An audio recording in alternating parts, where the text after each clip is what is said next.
Bonjour Victor. Bonjour Maurice. Alors aujourd'hui, j'aimerais qu'on aborde un sujet un peu tabou, même hautement tabou, qui est celui des graisses saturées.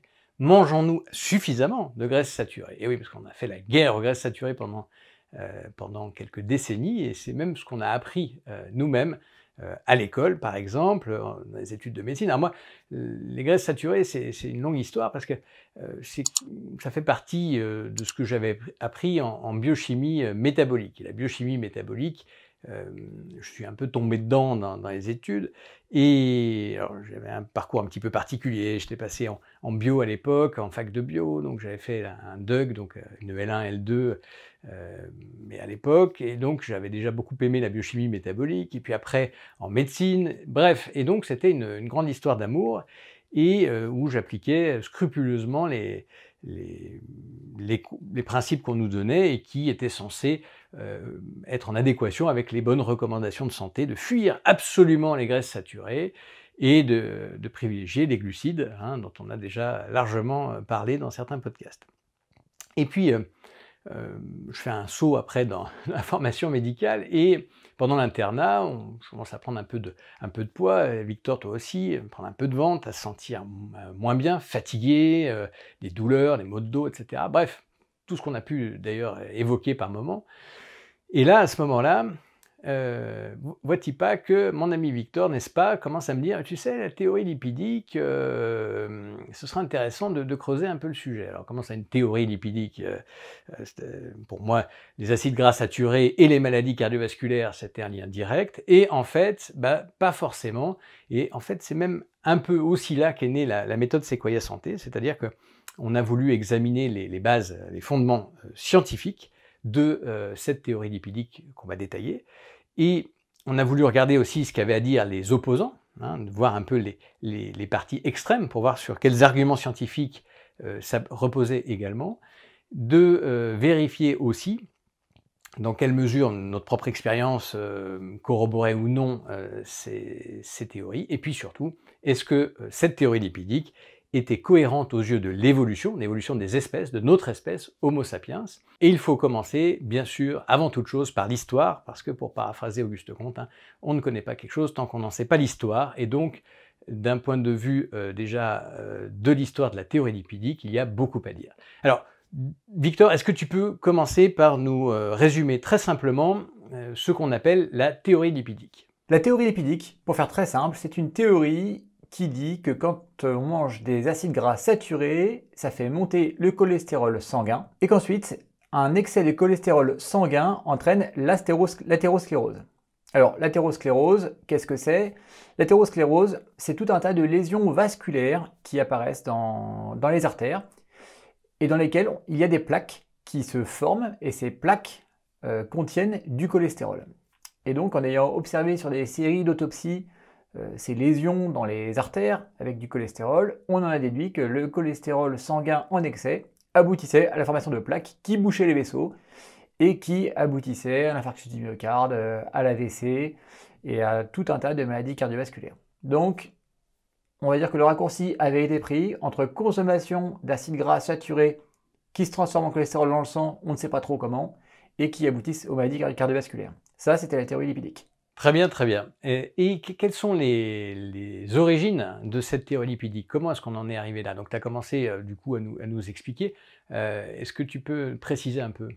Alors, dans le contexte sanitaire de l'époque, il y avait certaines maladies génétiques, comme l'HLP3, dans laquelle on avait des hypercholestérolémies sanguines. Et à l'époque, on avait, chez ces personnes-là, fait des autopsies et on avait retrouvé des plaques d'athérome dans les artères. Et donc le lien avait été fait entre la présence de ces plaques d'athérome et la dyslipidémie, qui se traduisait par cette élévation du cholestérol sanguin comme on pouvait le mesurer à l'époque. Par ailleurs, chez l'animal, donc dans des expériences chez le rongeur, on avait nourri ces rongeurs avec des régimes très gras, donc il n'est pas du tout un régime normal chez le rongeur, hein, et on avait observé que ces populations de rongeurs faisaient des maladies cardiovasculaires. Sinon, il y a un dernier point, Boris, que tu as beaucoup travaillé, donc qui est plus lié à des universitaires et à des conflits d'intérêts avec l'industrie agroalimentaire, Et ça, je pense que ça serait mieux que ce soit toi qui le développe, parce que tu as bien travaillé ça. Bon, après, c'est toi qui m'y as sensibilisé, hein. Mais effectivement, on pourrait appeler ça l'affaire Ansel Keys. Ansel Keys était donc un universitaire américain issu d'Harvard, qui avait beaucoup d'ambition, notamment politique, hein. Il avait réussi à avoir des postes d'ailleurs très honorifiques un peu de partout, à l'OMS, etc., qui lui a d'ailleurs permis de pouvoir mener des études avec justement tous ces conflits d'intérêts qui à l'époque passaient pour une certaine normalité. Et cet Ansel Keys, en fait, ne cherchait pas forcément à mal faire au départ, hein. Ayant vu qu'il y avait du cholestérol dans les autopsies dont tu as parlé, eh bien, présent égale coupable. Et donc, il a aussitôt affirmé la causalité. Hein. Vous imaginez, il y a un hold-up, on mentionne votre nom, qu'est-ce qui prouve que vous êtes forcément l'auteur du hold-up? Vous êtes peut-être aussi la victime du hold-up, hein. Et donc, en l'occurrence, plus tard, on verra que on a pu montrer que le cholestérol était en fait capté par l'inflammation de l'athérome et que ce n'était pas du tout ce qui causait l'athérome.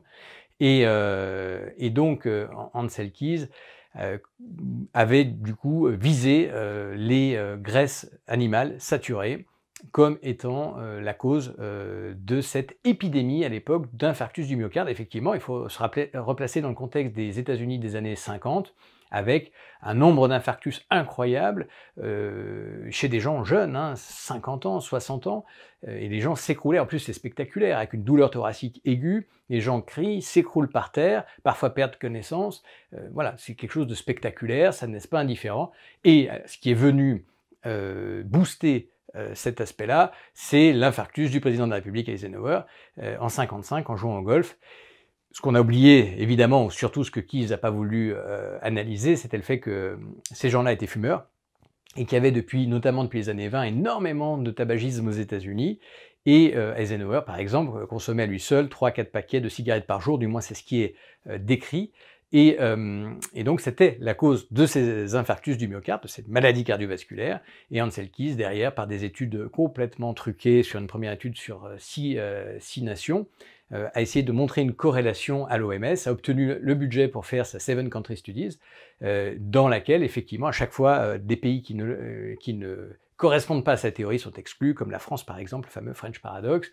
Et en réanalysant ces données plus tard, on s'est rendu compte qu'en fait, ce n'était pas du tout le cholestérol qui était en lien, ni les graisses saturées animales, mais c'était bien plus le tabagisme d'un côté et les glucides et l'insuline de l'autre. Bref, voilà pour en ce qui concerne ce fraudeur, ce véritable fraudeur, et aussi un nombre d'études derrière qui ont corroboré cette théorie lipidique sont des études qui sont financées par l'industrie agroalimentaire ou par d'autres industries ou liées comme Coca-Cola, comme on l'a su encore récemment. Ouais, c'est vrai que c'est une fraude qui a été monumentale, hein, parce que ça a induit la plupart de la communauté scientifique en erreur pendant des décennies qui ont suivi, et tout le monde s'est mis le doigt dans l'œil pendant tout ce temps-là, et bon, les conséquences sont gravissimes. Il faut savoir qu'à l'époque, en fait, Keys avait des opposants, hein, parce que lorsqu'il est à l'OMS à Genève dans les années 50, il avait montré son travail préliminaire qui reposait sur des statistiques complètement enfin, impubliables aujourd'hui.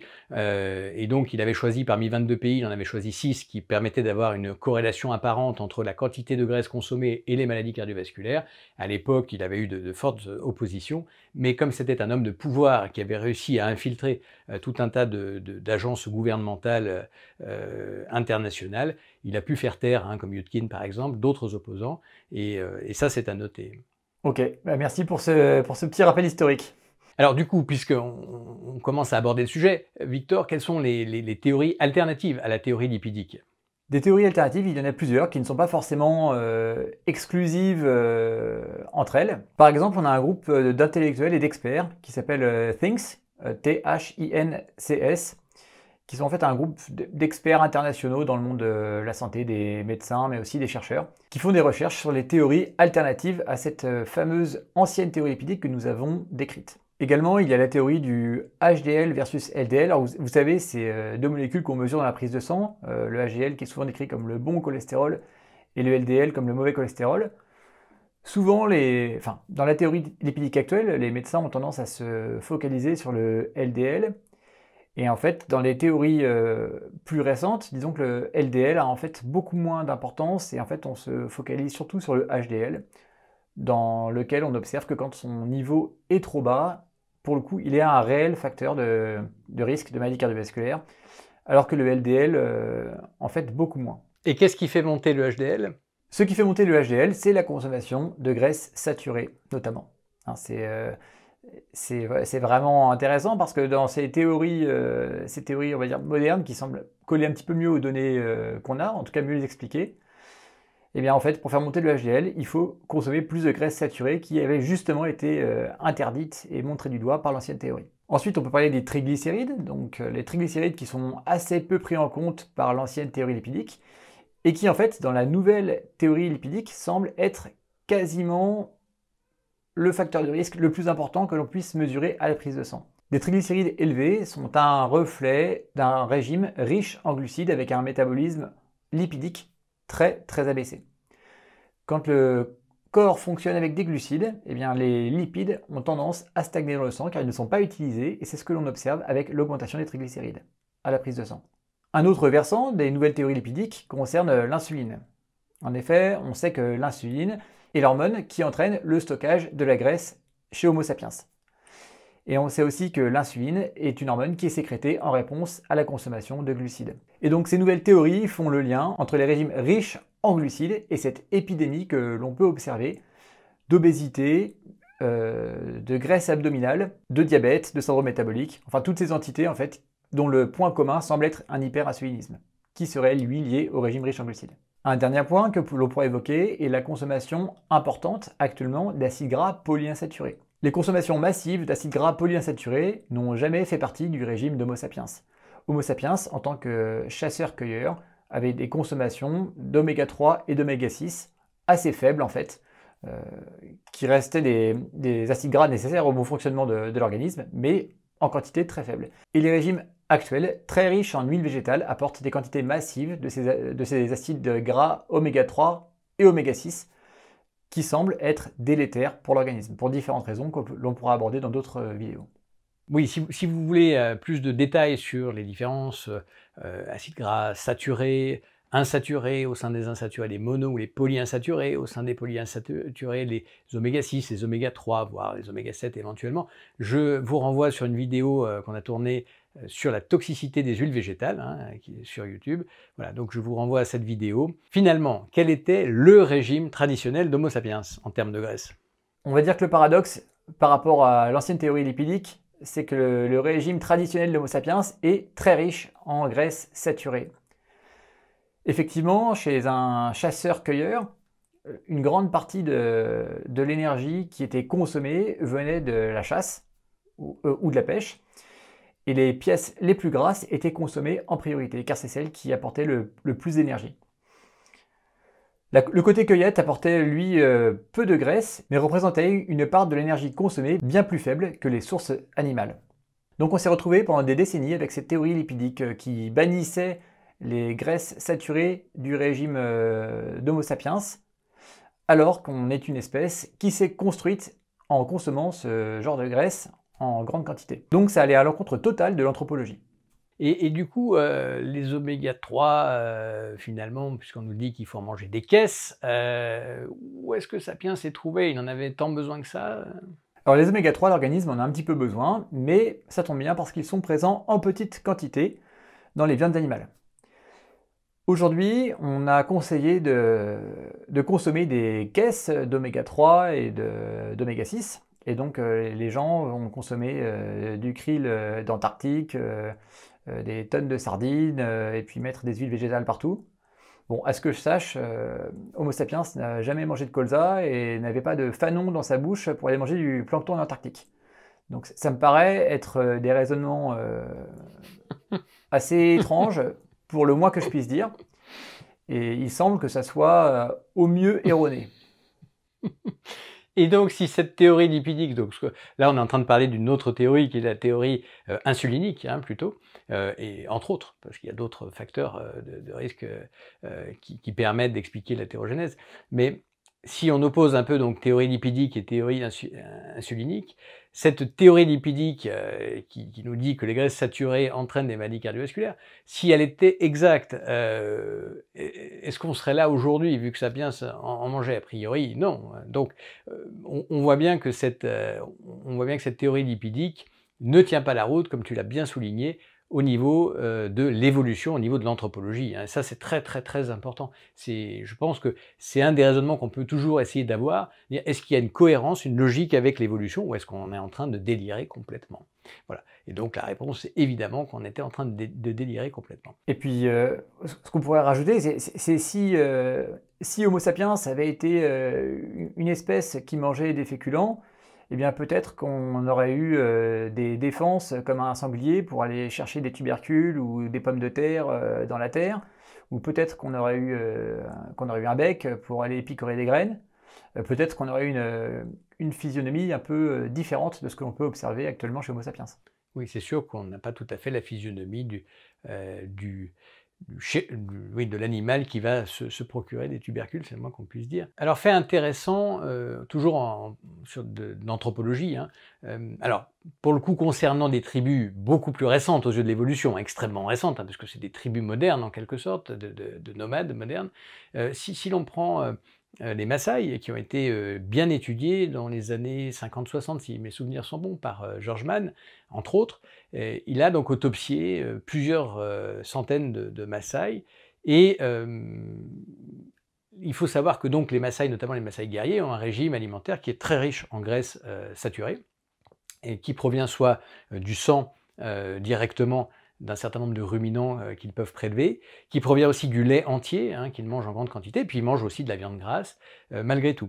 Et donc à l'époque, leur consommation en revanche de végétaux était bien plus faible, et d'amidon était extrêmement faible, contrairement à leur régime de maintenant, qui d'ailleurs leur a amené un certain nombre de maladies. Donc si l'on reprend les travaux de George Mann, est-ce que les autopsies de ces Maasai ont révélé effectivement des maladies vasculaires telles que prévues par la théorie lipidique? Et non, pas du tout. Bien que ces tribus consommaient des quantités importantes de graisses saturées, il n'était pas retrouvé d'athérosclérose dans leurs artères. On pourrait même parler d'appareils vasculaires particulièrement en bon état. D'ailleurs, il me semble, alors je pourrais pas citer l'étude, peut-être que tu t'en rappelles, mais qu'il y a des séries un petit peu du même style qui ont été faites chez les Esquimaux, qui eux ont des régimes, voire même peut-être encore plus gras que les Maasai, qui retrouvaient aussi des appareils cardiovasculaires en très bon état avec très peu d'athérosclérose, malgré des régimes très riches en graisses saturées. Tout à fait, et riche aussi en cholestérol, puisque aujourd'hui on le diabolise aussi, mais ce n'est pas le sujet de ce podcast, là on se fixe sur les acides gras saturés, mais effectivement on pourra peut-être en reparler quand on parlera du cholestérol, parce que pour le coup, certes ils mangeaient, les Inuits, les Esquimaux mangeaient beaucoup d'acides gras saturés, ils mangeaient aussi beaucoup d'acides gras insaturés, et ils mangeaient énormément de cholestérol, mais on a quelque chose de tout à fait similaire chez les Inuits, effectivement. Mais alors du coup, Victor, qu'est-ce qui cause les maladies vasculaires, cardiovasculaires, cette fameuse athérosclérose? Quelles sont les causes de l'athérosclérose? Les causes, elles sont multiples. Donc on pourra parler tout d'abord de certaines maladies génétiques, rares, mais ce n'est pas du tout le lot de la plupart des gens, heureusement. Une des causes actuelles les plus fréquentes est l'exposition à des composés qui entraînent une oxydation majeure dans l'organisme, et dont l'oxydation dépasse un petit peu les capacités de l'organisme à se protéger et à se détoxifier. Donc on pourra citer au premier rang le tabac, puis juste derrière la pollution, quoique la pollution est peut-être en train de repasser devant le tabac, étant donné la baisse du tabagisme qu'on peut observer, et évidemment les produits alimentaires transformés. Ensuite, on pourra parler de l'hyperinsulinisme, avec le diabète et le fameux syndrome métabolique, qui en fait pourrait être rebaptisé syndrome d'hyperinsulinisme, et donc avec toutes les conséquences délétères de cet hyperinsulinisme, qui aboutissent pour nombreuses d'entre elles à la formation d'athéromes dans les artères. On pourra aussi parler des oxydants, que sont les oméga 6 et même peut-être tous les acides gras polyinsaturés, qui sont en fait des acides gras assez fragiles et qu'on consomme en grande quantité dans nos régimes actuels, bien que ça n'a jamais été au menu d'Homo sapiens durant des millénaires. Il est possible que ces acides gras, très sensibles à l'oxydation, participent à l'athérosclérose par des mécanismes inflammatoires. On sait que ces acides gras polyinsaturés, quand ils sont oxydés, ne sont plus reconnus par l'organisme et vont donc stagner dans le sang et aller s'accumuler dans des potentielles lésions vasculaires préathéromateuses et commencer à former ces plaques. Et en dernier, on va parler de l'alcool et du fructose, qui sont des composés qui provoquent le foie gras. Et le foie gras, comme on le sait, c'est un des éléments précurseurs au diabète et à de nombreuses atteintes liées à l'hyperinsulinisme, qui entraînent différentes réactions qui aboutissent à l'athérosclérose. Alors, je voulais juste ajouter le fait que dans la plaque d'athérome, ce qu'on appelle la plaque d'athérome, hein, donc il faut bien visualiser les artères comme deux tuyaux l'un dans l'autre, un petit tuyau à l'intérieur qui est le côté un peu téphal, anti-adhésif, hein, qui permet d'éviter que ça coagule notamment. Alors, il y a d'autres rôles bien entendu, hein. C'est une vision simpliste. Et autour, un deuxième tuyau qui lui par contre va régler le tonus vasculaire, va permettre de vasoconstricter ou de vasodilater. Et entre ces deux tuyaux, ma foi, il y a une prolifération d'un certain nombre de cellules musculaires justement. Et cette prolifération va entraîner toute une cascade et donc capter ce cholestérol, etc. Ce qui est intéressant de savoir, c'est que dans la plaque d'athérome, et notamment sur ces cellules musculaires, il y a des récepteurs à l'insuline. Donc l'athérosclérose est un phénomène qui est, en tout cas la plupart du temps, insulino-dépendant, insulino-requérant, et donc cette prolifération véritablement est boostée par l'insuline. Donc ça, c'est quand même très intéressant à savoir. C'est pour ça qu'on vous propose parmi des hypothèses oxydantes, polluantes, etc., aussi l'hypothèse insulinique de l'athérosclérose, et non pas du tout la vieille hypothèse lipidique. Victor, pour terminer, est-ce que tu pourrais nous dire pourquoi est-ce qu'il faut manger suffisamment d'acides gras saturés? Tout d'abord, les acides gras saturés donnent une satiété très importante. Et on sait que la faim est un des déterminants majeurs d'une consommation saine de nourriture. En effet, si on adopte un régime dans lequel on a tout le temps faim, on va forcément finir par manger en excès ou par manger des choses délétères. Deuxième point important, la cétogénèse. On l'a vu dans des vidéos précédentes, la cétogénèse est un état métabolique qui est très important pour l'organisme et qui permet un certain nombre de fonctions qui sont importantes si on veut que la cellule fonctionne correctement, qu'elle puisse réparer son ADN, et au final, si on veut vivre longtemps et en bonne santé. Il est important de consommer des acides gras saturés si l'on veut faire fonctionner cette cétogénèse, qui ne marche pas dans un organisme qui consomme des glucides en permanence. Ensuite, l'autophagie. Donc l'autophagie, c'est la consommation par l'organisme de ses propres réserves. Alors ses propres réserves sous forme de graisse, sous forme de cellules sénescentes, sous forme d'organelles cellulaires qui pourraient être endommagées. Quand l'organisme est en abondance de glucides, il va en priorité consommer les glucides. Et c'est un état qui ne permet pas l'autophagie. En revanche, les graisses, elles, permettent l'autophagie et permettent à l'organisme de s'épurer de tous ces déchets et d'aller taper dans ses réserves. Donc c'est quelque chose qui est très important à prendre en compte. Ensuite, diminuer le risque cardiovasculaire. Et oui, donc c'est un petit peu l'inverse de l'ancienne théorie lipidique qui nous disait que les graisses saturées allaient augmenter le risque de maladie cardiovasculaire. En fait, en mangeant ces acides gras saturés, on va drastiquement diminuer la sécrétion d'insuline et donc de tous les troubles qui sont liés à l'hyperinsulinisme qui sévit si durement dans le régime moderne et chez une part très importante de la population. Merci Victor pour ces explications, ces clarifications. Et donc, bon, il est temps de conclure là, ce podcast. Effectivement, on est formaté depuis, on a été formaté, on l'est encore, depuis notre plus jeune âge finalement, puisque mes premiers souvenirs sur la théorie lipidique, qui était bien sûr pas expliquée comme ça et encore moins assumée telle qu'elle, remontent en classe de 3e au collège, où une enseignante, un prof de biologie, très sympathique au demeurant et croyant bien faire, nous avait imprimé une table des protéines, lipides et glucides des principaux aliments, donc des macronutriments. Et donc on avait surligné en jaune la colonne lipide, qui était la colonne dangereuse, et dont il ne fallait surtout pas se rapprocher, il ne fallait pas toucher à ça, c'était dangereux, ça créait les maladies cardiovasculaires, voire les cancers, etc. Et donc tout était mélangé là-dedans. Et donc je me souviens très bien d'avoir été formaté comme ça, et depuis notre temps d'enfance, probablement que ça vous est arrivé aussi. Et du coup, ça explique mieux pourquoi ce genre de théorie est devenu quasiment sacré. Hein. C'est devenu un tabou. Oser parler aujourd'hui, on sait très bien qu'il y aura des réactions très vives suite à ce podcast, oser parler de la théorie lipidique, déjà utiliser le mot théorie lipidique, qui est sa vraie appellation, c'est déjà quasiment un sacrilège. Et on voit bien que ça soulève une animosité très très forte de la part même de collègues parfois. Hein. C'est un peu malheureux qu'on ne puisse pas en parler tout simplement.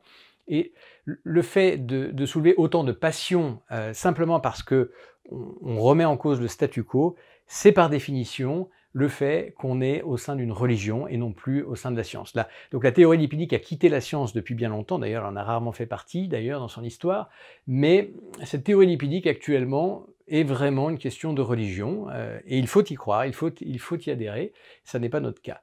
Voilà, donc on vous a proposé des alternatives, d'autant que quelque chose qui sous-tend très bien les alternatives comme l'hypothèse insulinique par exemple, eh bien, c'est le fameux syndrome métabolique, hein, dont Victor a parlé, qui associe un certain nombre de symptômes. Dans ces symptômes, il y a le fait d'avoir peu de bon cholestérol, le fameux HDL, c'est-à-dire en gros manger pas assez de graisse saturée, et donc ça c'est pénalisant pour le syndrome métabolique. Puis il y a aussi le fait d'avoir un hyperinsulinisme, hein, donc des taux d'insuline trop élevés en lien avec une consommation en glucides trop importante, comme on l'a vu, c'est-à-dire notamment de la graisse abdominale, hein, la brioche. Il y a l'hypertension artérielle, hein, qui est directement aussi ou indirectement liée à des concentrations importantes d'insuline. Il y a la valeur de triglycérides, dont on a vu qu'elle est directement liée à la consommation de glucides et donc reflète le taux d'insuline aussi, de façon même indirecte. Donc en fait, dans ce syndrome métabolique, ce qui est très intéressant, c'est que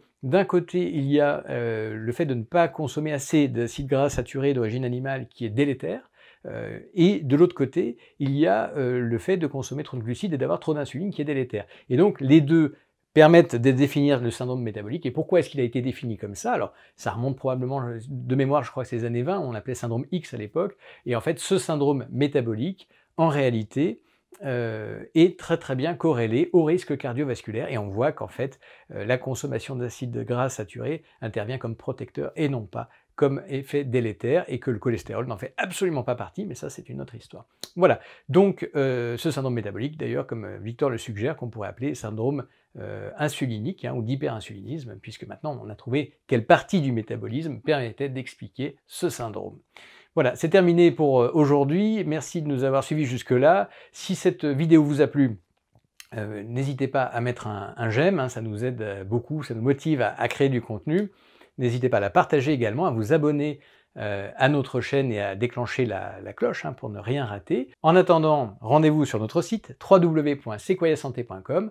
N'hésitez pas à télécharger notre e-book offert si ça n'est pas déjà fait, et à vous abonner à notre newsletter. Et en attendant, prenez soin de vous. Je vous souhaite à tous une très bonne journée et surtout prenez soin de vous.